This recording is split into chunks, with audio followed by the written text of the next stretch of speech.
बिस्मिल्लाहिर्रहमानिर्रहीम। अस्सलाम वालेकुम students. Today our topic is isomerism. तो आइसोमरिज्म को समझने से पहले सबसे पहले आपको इसकी डेफिनेशन पता होनी चाहिए कि व्हाट इज आइसोमरिज्म। तो यहाँ पे डेफिनेशन लिखिए, two or more compounds having same molecular formula but different structure formula and properties are called isomers and phenomena is called isomerism. तो यहाँ पे सबसे पहले आप लोगों को पता होना चाहिए कि आइसोमरिज्म ज़्यादातर कौन से कंपाउंड से है वो यहाँ पे हम डिस्कस करेंगे, क्योंकि ऑर्गेनिक केमिस्ट्री पढ़ रहे हैं तो हम आइसोमरिज्म भी ऑर्गेनिक कंपाउंड्स में ही डिस्कस करेंगे।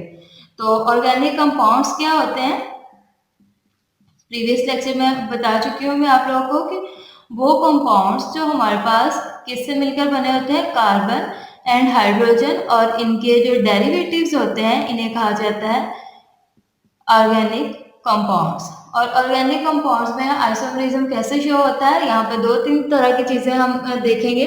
नंबर वन, यहाँ पे क्या होना चाहिए, इसका सेम जो है वो क्या होगा, मॉलिक्यूलर फार्मूला।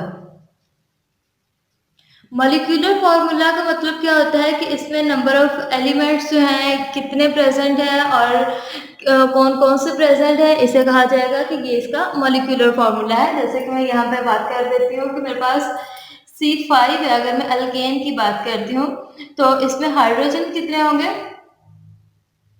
हमारे पास यहाँ पे हाइड्रोजन जो है और ये 12 आ जाएंगे। अगर मैं इसका जो है वो बता देती हूँ, लेकिन यहाँ पे क्या आ जाएगा, डिफरेंट स्ट्रक्चर। तो स्ट्रक्चर डिफरेंट कैसे आता है, मैं इनको 5 को जो है वो खोल के लिखती हूँ, 1 2 3 4 एंड 5। तो ये हमारे पास 5 जो कार्बन लगा दिया, हाइड्रोजन से इन पे लगाती हूँ 1 2 3 4 5 6 7 8 9 10 11 एंड 12। ये तो हमारे पास आ गया एक इसका स्ट्रक्चर, क्योंकि हमने कहा है कि इसके स्ट्रक्चर जो है वो डिफरेंट होंगे। तो एक तो ये आ गया। अब और कौन कौन से हो सकते हैं ये भी हम देख लेते हैं।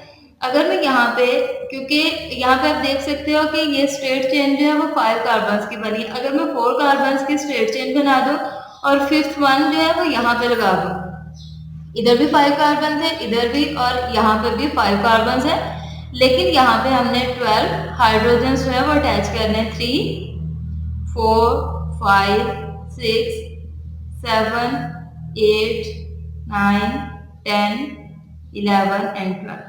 यहाँ पे आप देख सकते हैं कि कार्बन की तादाद और हाइड्रोजन जो है दोनों बराबर हैं, लेकिन इन दोनों के स्ट्रक्चर में क्या आ जाएगा, डिफरेंस आ जाएगा। अगर इसका हम कोई और आइसोमर लिखना चाहें तो 1 2 3 जो है वो इसी तरह लिख लेते हैं। इसे मैं थोड़ा नीचे करके लिख लेती हूँ, 1 2 एंड 3, 4th एंड 5th।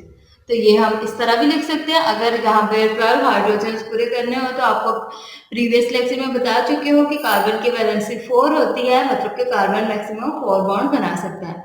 अगर इस कार्बन ने 1 जो है बॉन्ड इस कार्बन के साथ बनाया तो 3 हाइड्रोजन से यहाँ पे अटैच हो जाएंगे, इधर भी 3, इधर भी 3 और इधर भी 3।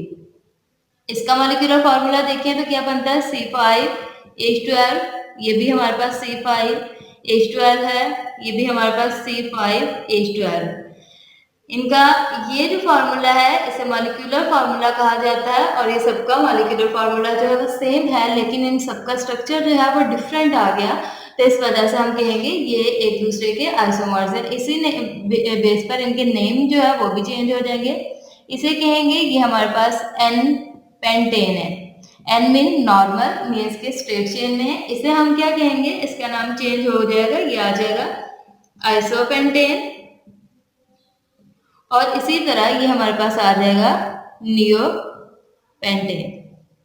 और जैसे ही इनके स्ट्रक्चर चेंज होंगे, इनकी प्रॉपर्टीज जो है जैसे कि मेल्टिंग पॉइंट, बॉइलिंग पॉइंट वगैरह, वो भी साथ में ही चेंज हो जाएंगे। तो यहाँ तक हमारे पास जो है वो आइसोमरिज्म की डेफिनेशन जो है वो आई होप सो के क्लियर होगी, क्योंकि हमने क्या कहा था, 2 or more compounds having same molecular formula. तो आप यहाँ पे हर जगह देख सकते हो कि यहाँ पे भी इसका मॉलिक्यूलर फार्मूला C5H12 है। यहाँ पे भी आप काउंट कर सकते हो कार्बन और हाइड्रोजन को हर जगह पे, बट डिफरेंट स्ट्रक्चर फार्मूला। तो इन सबका स्ट्रक्चर जो है वो डिफरेंट हो गया, और इन डिफरेंट स्ट्रक्चर्स की वजह से इनकी प्रॉपर्टीज भी क्या हो जाएंगी, डिफरेंट हो जाएंगी और ये एक दूसरे की क्या कहलाएंगे, आइसोमर्स कहलाएंगे और इस फिनोमेना को क्या कहेंगे, आइसोमेरिज्म। तो यहाँ पे आप लोग को मैं थोड़ा सा बताती हूँ कि हमारे पास जो है सबसे सिंपलेस्ट हाइड्रोकार्बन जो कि आइसोमेरिज्म शो करता है वो हमारे पास क्या होता है, C4H10 जो है ये हमारे पास सबसे सिंपलेस्ट हाइड्रोकार्बन।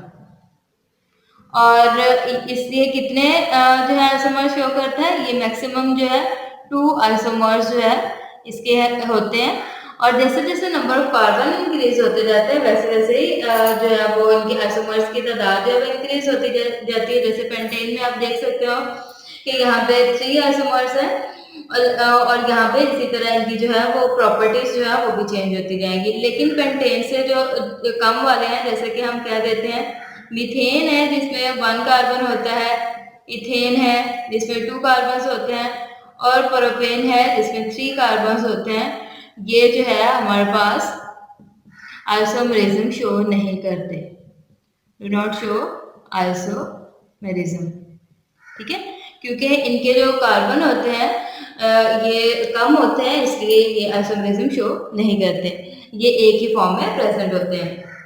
यहाँ पे हमारे पास जो है इससे फर्दर जैसे मैंने अभी बात की है कि हमारे पास ब्यूटेन जो है ये आइसोमेरिज्म शो करेगा और जैसे जैसे कार्बन की तादाद बढ़ती जाएगी वैसे ही इनके आइसोमर्स भी इंक्रीज होते जाएंगे। तो यहाँ पे मैं कुछ बता देती हूँ कि कुछ एलिमेंट्स हैं उनके कितने आइसोमर्स होते हैं।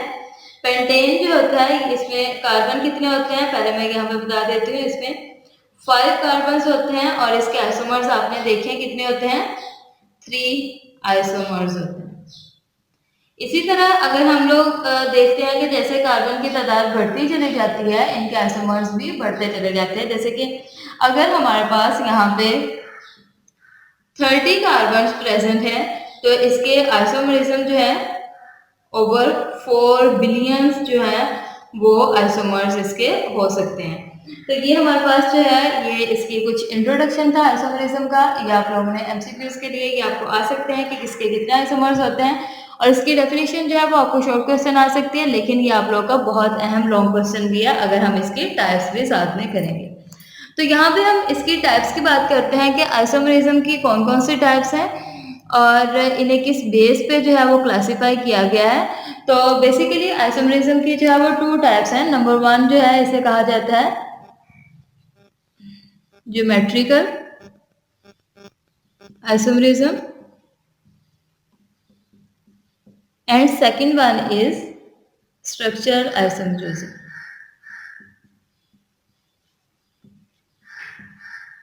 तो सबसे पहले हम ज्योमेट्रिकल आइसोमेरिज्म की बात करते हैं और ज्योमेट्रिकल के नाम से आपको पता चल रहा है कि यहाँ पे क्या होगी, इसकी ज्योमेट्री या शेप जो है वो चेंज हो जाएगी और स्ट्रक्चरल आइसोमेरिज्म में क्या हो जाएगा, इसका स्ट्रक्चर जो है वो टोटली क्या हो जाएगा, चेंज हो जाएगा।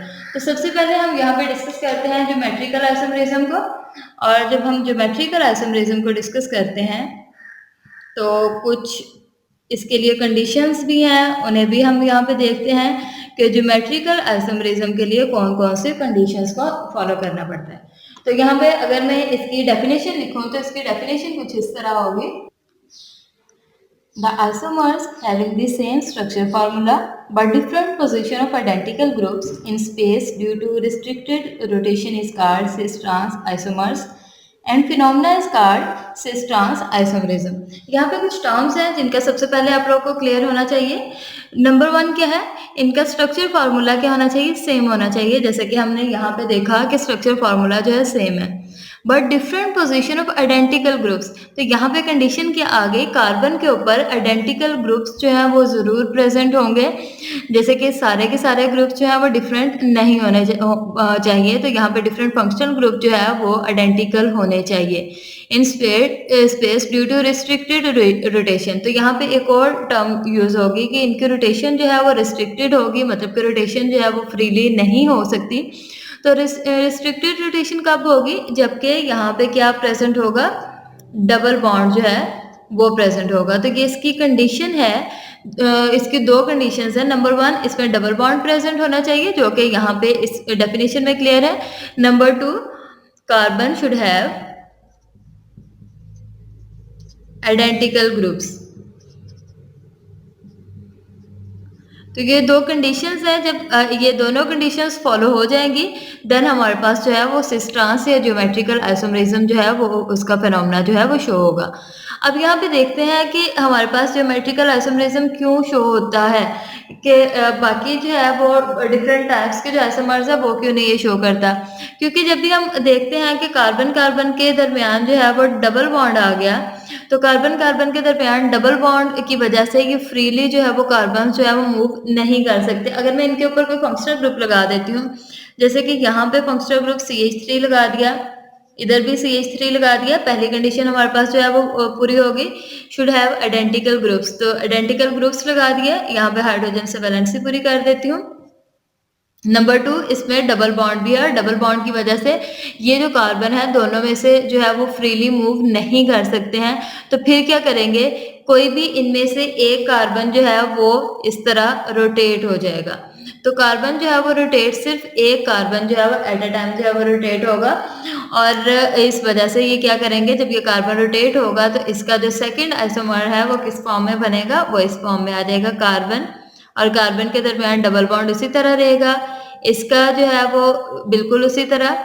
लेकिन ये जब रोटेट हो गया है तो इसका हाइड्रोजन ऊपर चला जाएगा और CH3 ग्रुप जो है वो नीचे आ जाएगा। तो ये रोटेशन तो हो रही है, लेकिन जो है वो फ्रीली मूव नहीं कर पा रहे हैं, इसलिए हम लोग इसे कहते हैं ये रिस्ट्रिक्टेड रोटेशन है। तो अब यहाँ पे बात क्या आ जाती है कि ये फ्रीली मूव क्यों नहीं कर सकते, तो फ्रीली मूव करने के लिए इन्हें जो है ह्यूज अमाउंट में एनर्जी जो है वो रिक्वायर्ड होती है पाई बॉन्ड को ब्रेक करने के लिए। तो जब तक इसका पाई बॉन्ड ब्रेक नहीं होगा ये फ्रीली मूव नहीं कर सकते, और अगर हम लोग इसे ह्यूज अमाउंट में एनर्जी नहीं देंगे तो ये हमारे पास फिक्स जो है वो रोटेशन करेंगे फिक्स ग्रुप के साथ, और इस वजह से ये क्या हो जाएगी, ये हमें जो है वो सिस ट्रांस आइसोमेरिज्म देगी। अब यहाँ पे बात आ जाती है कि इसकी टाइप्स कौन कौन सी हैं। तो अगर मैं इसकी टाइप्स की बात करती हूँ तो इसकी 2 तरह की टाइप्स आ जाती हैं, जिसमें नंबर 1 जो है इसे कहा जाता है cis isomerism, and number 2 is trans isomerism. अब यहाँ पे बात आ जाती है कि सिस के क्या मीनिंग होते हैं और ट्रांस के क्या होते हैं। यहाँ पे मैं लिख देती हूँ, सिस जो है ये हमारे पास क्या है, ये एक लैटिन वर्ड है, और ये हमारे पास एज अ प्रीफिक्स यूज होता है, और ये इसके मतलब क्या है, इसका मतलब है दिस साइड ऑफ। और इसी तरह हमारे पास जो सेकंड वर्ड है इसे क्या कहा जाता है, ये ट्रांस है, और ये भी हमारे पास क्या है, ये भी एक लैटिन वर्ड है, और इसका मतलब क्या होगा, इसका मतलब होता है द अदर साइड। तो ये हमारे पास इन दोनों की मीनिंग है। दिस साइड ऑफ, इसका मतलब है सेम साइड पे जो है वो आइडेंटिकल ग्रुप्स जो है वो हमारे पास दोनों सेम साइड पे होंगे, तो हम इसे क्या कहेंगे, सिस कहेंगे। तो इसके अकॉर्डिंग फिर हमारे पास ये जो आइसोमर है ये क्या कहलाएगा, सिस आइसोमर कराएगा। और ट्रांस क्या होता है, द अदर साइड ऑफ, मतलब कि ये हमारे पास एक दूसरे से 180 के एंगल पे आ गए या एक दूसरे से बिल्कुल ऑपोजिट आ गया है, तो इसे क्या कहेंगे, ये हमारे पास आ जाएगा ट्रांस। तो ये इन दोनों की डेफिनेशन थी, और अगेन मैं सिस और ट्रांस की डेफिनेशन की बात कर देती हूँ कि सिस क्या है। Cis indicates that functional group are on the same side of carbon chain. Okay, this both functional group should be on the same side. And trans, trans क्या है ये भी मैं आप लोगों को बता देती हूँ। Carbon chain while trans convey that functional group are on the opposite side of carbon chain. तो ये कार्बन की चेन है और यहाँ पे फंक्शनल ग्रुप जो है ये ऑपोजिट साइड्स पे जो है वो प्रेजेंट होंगे, तो इन्हें क्या कहा जाएगा, ये हमारे पास ट्रांस कहलाएंगे।